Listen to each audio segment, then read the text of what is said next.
Anggota keluarga Soeharto mulai dari anak, cucu, hingga cicit selalu mencuri perhatian. Kali ini salah satu cicit Soeharto, Putri Ariyanti Haryowibowo, juga dikulik kehidupannya. Putri merupakan anak kedua dari cucu Soeharto, Ari Sigit. Kehidupan Putri sendiri sebenarnya tak banyak disorot. Namun namanya sempat menjadi perbincangan di tahun 2011 silam. Tahun 2011 silam, Putri sempat menjadi sorotan lantaran terlibat kasus. Wanita yang akrab disapa Uti ini diamankan karena tersandung kasus narkoba. Dari hasil persidangan, Uti divonis penjara selama 1 tahun. Setelah 1 tahun menjalani masa hukuman, Uti akhirnya dibebaskan.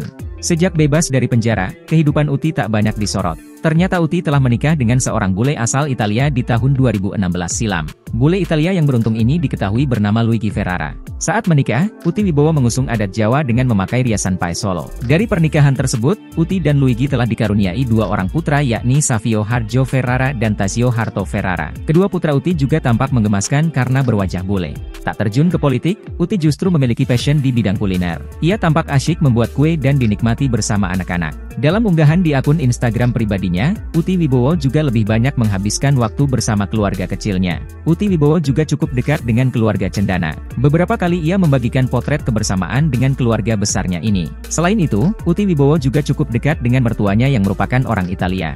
Meski dinikahi bule asal Itali, Uti Wibowo masih melestarikan budaya Jawa. Ia bahkan sempat menggelar acara tedak siten untuk sang putra. Uti sendiri tampak memakai kebaya, sedangkan sang suami memakai beskap.